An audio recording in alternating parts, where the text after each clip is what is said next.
Cambridge IELTS 8 by University of Cambridge ESOL Examinations, published by Cambridge University Press. This recording is copyright. CD 1. Test 1. You will hear a number of different recordings, and you will have to answer questions on what you hear. There will be time for you to read the instructions and questions, and you will have a chance to check your work. All the recordings will be played once only. The test is in 4 sections. At the end of the test, you will be given 10 minutes to transfer your answers to an answer sheet. Now turn to Section 1. Section 1. You will hear a conversation between 2 friends called George and Nina about a summer music festival. First, you have some time to look at questions 1 and 2.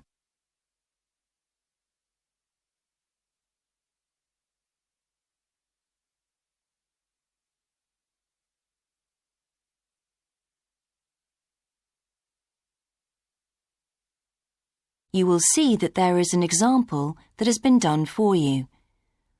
On this occasion only, the conversation relating to this will be played first. Hi, George. Glad you're back. Loads of people have phoned you. Really? I felt just like your secretary. Sorry. I went into the library this afternoon to have a look at a newspaper and I came across something really interesting. What? A book? No, a brochure from a summer festival, mainly Spanish music. Look, I've got it here. George says that he found a brochure from a festival, so B has been circled as the answer. Now we shall begin. You should answer the questions as you listen, because you will not hear the recording a second time. Listen carefully and answer questions 1 and 2. Hi, George. Glad you're back. Loads of people have phoned you. Really? I felt just like your secretary. Sorry. I went into the library this afternoon to have a look at a newspaper and I came across something really interesting. What? A book? No, a brochure from a summer festival, mainly Spanish music. Look, I've got it here. Spanish music? I really love the guitar. Let's have a look. So what's this group, Guittarini? They're really good. They had a video with all the highlights of the festival at a stand in the lobby to the library, so I heard them. They play fantastic instruments, drums and flutes and old kinds of guitars. I've never heard anything like it before. Sounds great. Okay, shall we go then? Spoil ourselves? Yes, let's. The only problem is there aren't any cheap seats. It's all one price.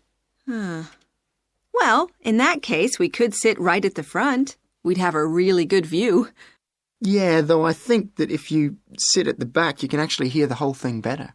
Yes. Anyway, we can decide when we get there. Before you hear the rest of the conversation, you have some time to look at questions 3 to 10.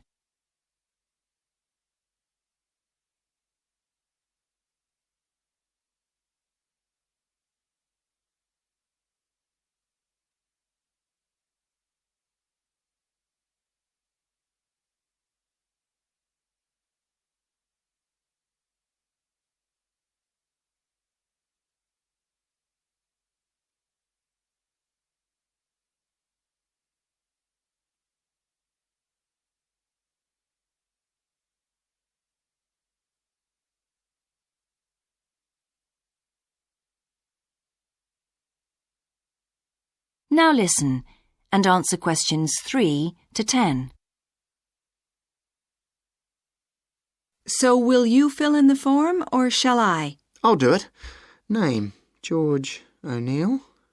Address, 48 North Avenue, Westsea. Do you remember our new postcode? Still can't remember it. Just a minute. I've got it written down here. WS6 2YH. Do you need the phone too? Please. I'm really bad at numbers. 01674 553 242. So let's book 2 tickets for Guittarini. Okay. If you're sure $7.50 each is all right, how do you feel about the singer? I haven't quite decided, but I've noticed something on the booking form that might just persuade me. What's that then? Free refreshments. Really? Yes, look here. Sunday, 17th of June. Singer. Ticket, £6, includes drinks in the garden. Sounds like a bargain to me. Yes. Let's book 2 tickets for that. So, what else? I'm feeling quite keen now. How about the pianist on the 22nd of June? Anna Ventura? I've just remembered that's my evening class night. That's okay. I'll just have to go on my own. But we can go to the Spanish dance and guitar concert together, can't we? Yes, I'm sure Tom and Kieran would enjoy that too. Good heavens, £10.50 a ticket. I can see we're going to have to go without food for the rest of the week. We'll need to book 4. Wish we were students. Look, children, students, and senior citizens get a 50% discount on everything. If only. That is the end of section 1. You now have half a minute to check your answers.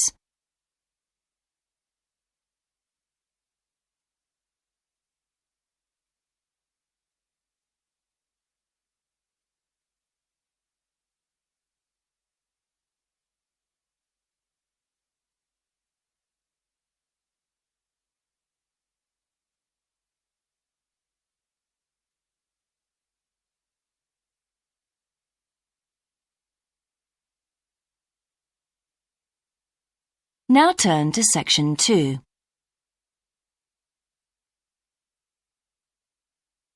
Section 2. You will hear the education officer of a dinosaur museum giving information to some teachers who are planning a school visit. First, you have some time to look at questions 11 to 15.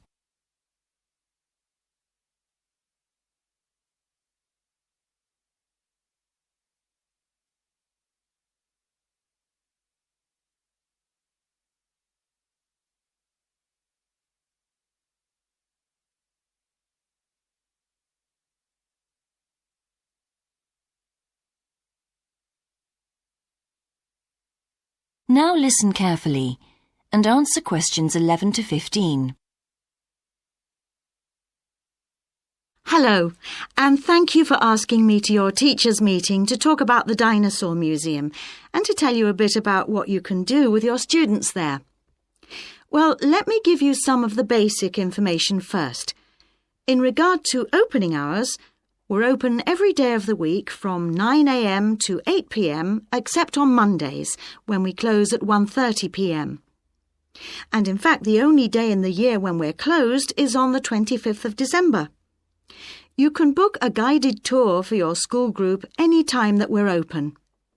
If you bring a school group to the museum, when you arrive, we ask you to remain with your group in the car park. One or more of the tour guides will welcome you there and brief you about what the tour will be about. We do this there because our entrance is quite small and we really haven't got much room for briefing groups in the exhibition area. As far as the amount of time you'll need goes, if you bring a school group, you should plan on allowing a minimum of 90 minutes for the visit. This allows 15 minutes to get on and off the coach, 45 minutes for the guided tour, and 30 minutes for after-tour activities. If you're going to have lunch at the museum, you will of course have to allow more time. There are 2 cafes in the museum with seating for 80 people. If you want to eat there, you'll need to reserve some seating, as they can get quite crowded at lunchtime. Then, outside the museum at the back, there are tables, and students can bring their own lunch and eat it there in the open air. Before you hear the rest of the talk, you have some time to look at questions 16 to 20.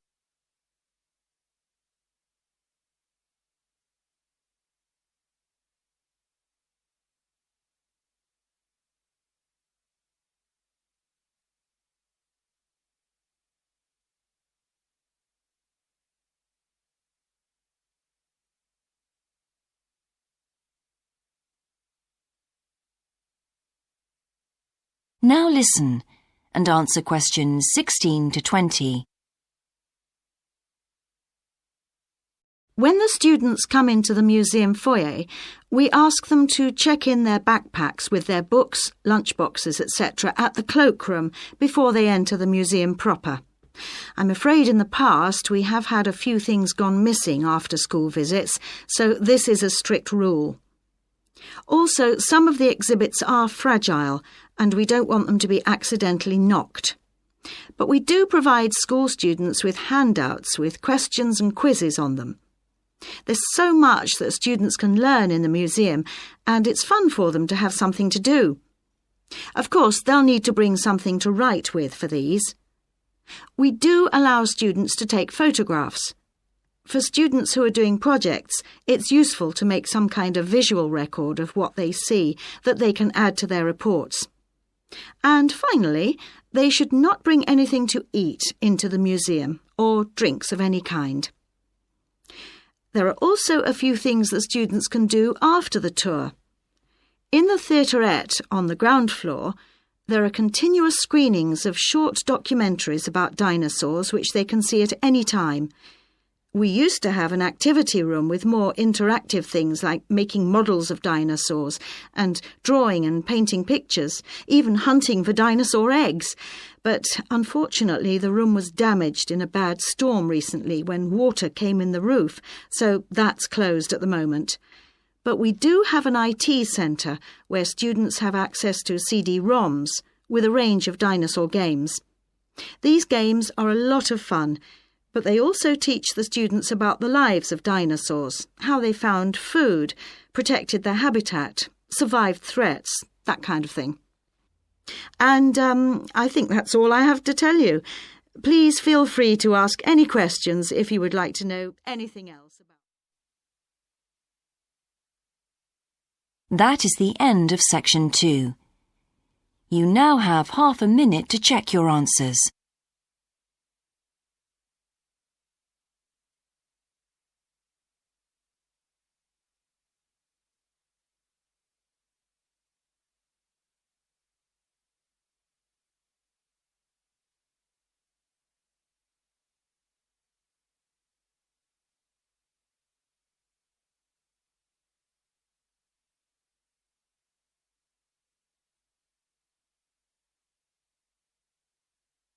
Now turn to section 3.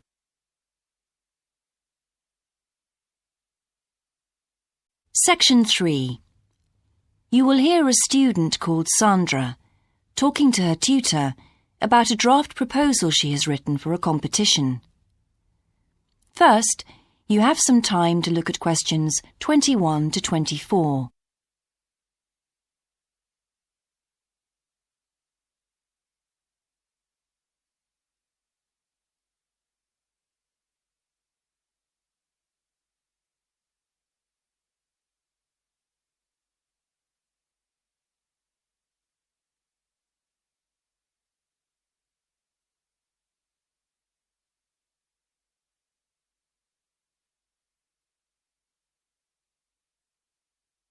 Now listen carefully and answer questions 21 to 24. Right, Sandra. You wanted to see me to get some feedback on your group's proposal, the one you're submitting for the Geography Society field trip competition. Uh-huh. I've had a look through your proposal, and I think it's a really good choice. Oh. In fact, I only have a few things to say about it, but even in an outline document like this, you really have to be careful to avoid typos and problems with layout in the proposal, and even in the contents page. So read it through carefully before submitting it, okay? Will do. And I've made a few notes on the proposal about things which could have been better sequenced. Okay. As for the writing itself, I've annotated the proposal as and where I thought it could be improved. Generally speaking, I feel you've often used complex structures and long sentences for the sake of it, and as a consequence, although your paragraphing and inclusion of subheadings help, it's quite hard to follow your train of thought at times. Oh, So cut them down a bit, can you? really? Yes, and don't forget simple formatting like numbering. Didn't I use page numbers? I didn't mean that. Look, you've remembered to include headers and footers, which is good, but listing ideas clearly is important. Number them or use bullet points, which is even clearer. Then you'll focus the reader on your main points.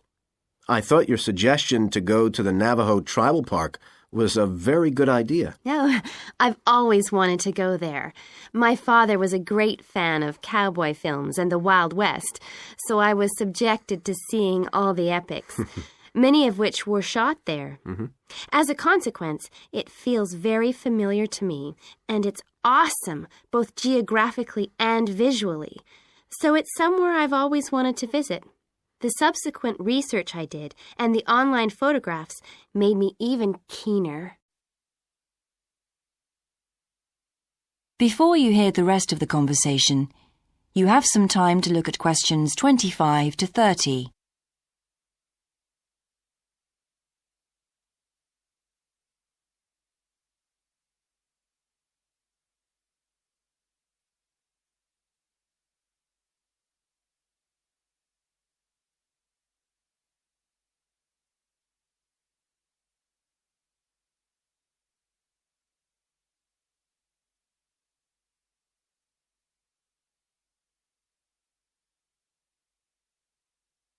Now listen and answer questions 25 to 30.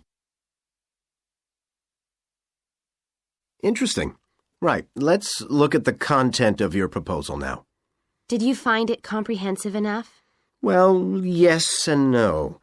You've listed several different topics on your contents page, but I'm not sure they're all relevant. No? Well, I thought that from the perspective of a field trip, one thing I needed to focus on was the sandstone plateau and cliffs themselves. The way they tower up from the flat landscape is just amazing. The fact that the surrounding softer rocks were eroded by wind and rain, leaving these huge outcrops high above the plain. It's hardly surprising that tourists flock to see the area. Well, yes, I'd agree with including those points. And then the fact that it's been home to Native American Navajos and all the social history that goes with that. The hardships they endured trying to save their territory from the invading settlers. Their culture is so rich. All those wonderful stories. Well, I agree it's interesting, but it's not immediately relevant to your proposal, Sandra. So, at this stage, I suggest you focus on other considerations. I think an indication of what the students on the trip could actually do when they get there should be far more central, so that certainly needs to be included and to be expanded upon. And I'd like to see something about the local wildlife and vegetation, too. Not that I imagine there's much to see. Presumably the tourist invasion hasn't helped. Okay, I'll do some work on those two areas as well. But you're right, there's not much apart from some very shallow-rooted species. Although it's cold and snowy there in the winter, the earth is baked so hard in the summer sun that rainwater can't penetrate. So it's a case of flood or drought, really. So I understand. Now, before we look at everything in more detail, I've got a few factual questions for you. It would be a good idea to include the answers in your finished proposal, because they're missing from your draft. Fine.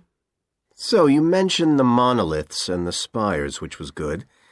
But what area does the tribal park cover? Do you know?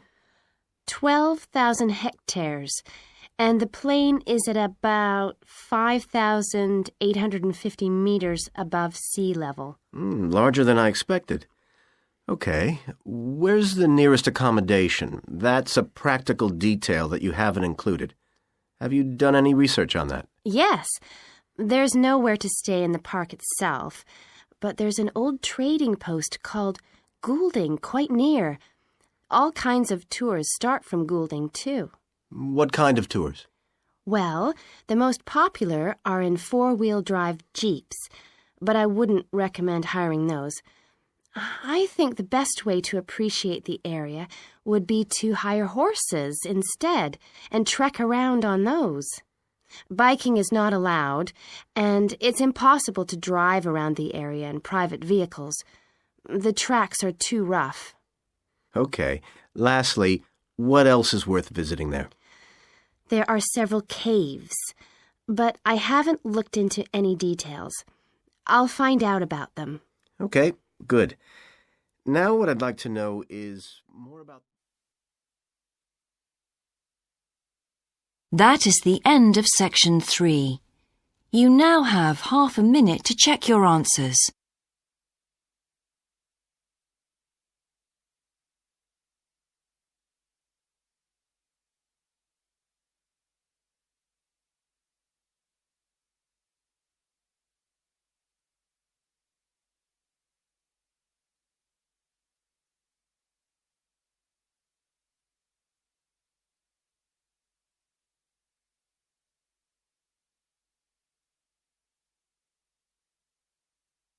Now turn to section 4.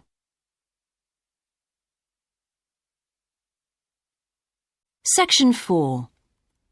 You will hear a lecturer's introduction to a geography module. First, you have some time to look at questions 31 to 40.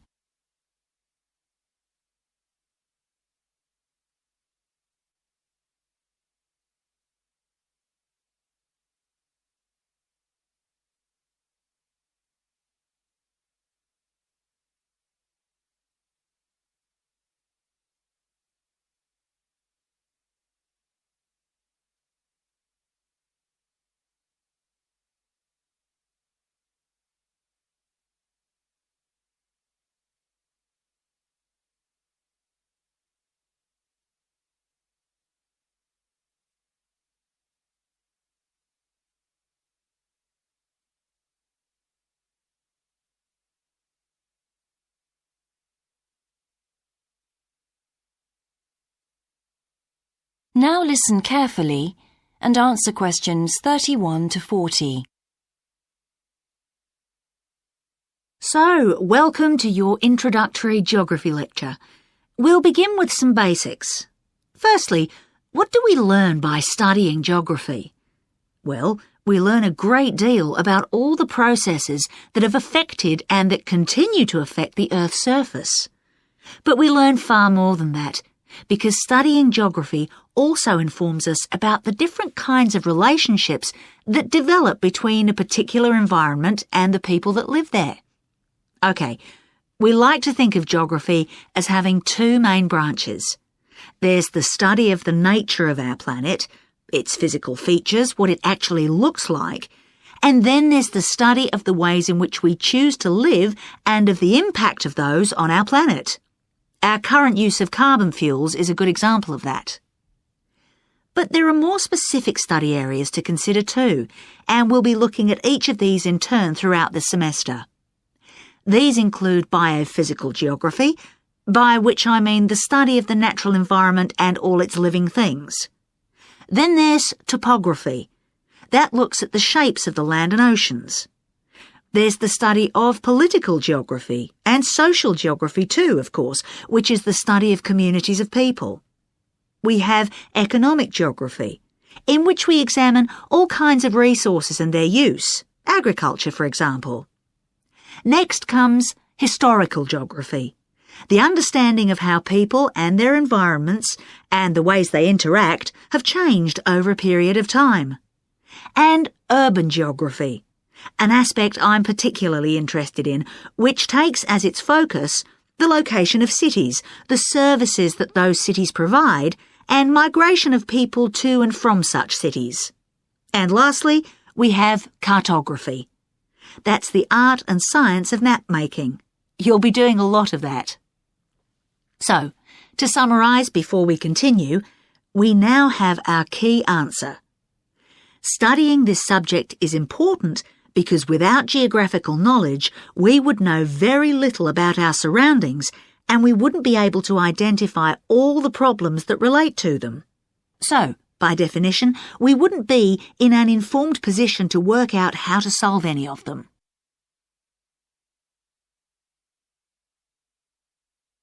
OK, now for some practicalities. What do geographers actually do? Well, we collect data to begin with. You'll be doing a lot of that on your first field trip. How do we do this? There are several means. We might, for example, conduct a census, count a population in a given area perhaps. We also need images of the Earth's surface which we can produce by means of computer generation technology or with the help of satellite relays.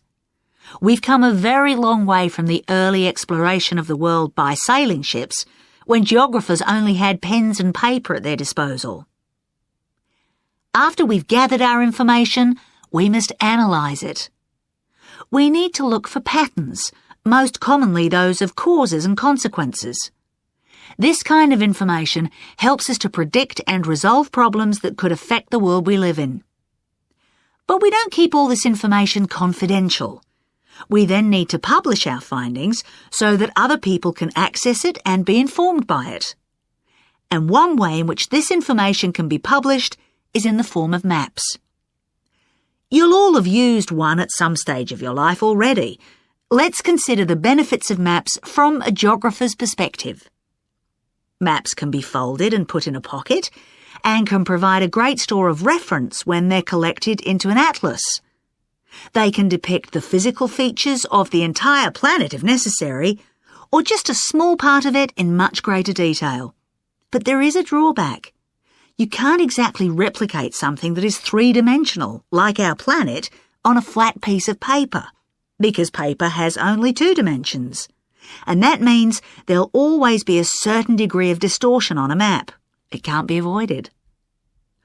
We can also use aerial photographs, pictures taken by cameras at high altitude above the Earth. These are great for showing all kinds of geographical features that are not easy to see from the ground. You can easily illustrate areas of diseased trees, or how much traffic is on the roads at a given time, or information about deep seabeds, for example. Then there are Landsats. These are satellites that circle the Earth and transmit visual information to computers at receiving stations. They circle the Earth several times a day and can provide a massive information. You'll all be familiar with the information they give us about the weather, for example. So what we're going to do now is look at a short presentation in which you'll see all these tools. That is the end of section 4. You now have half a minute to check your answers.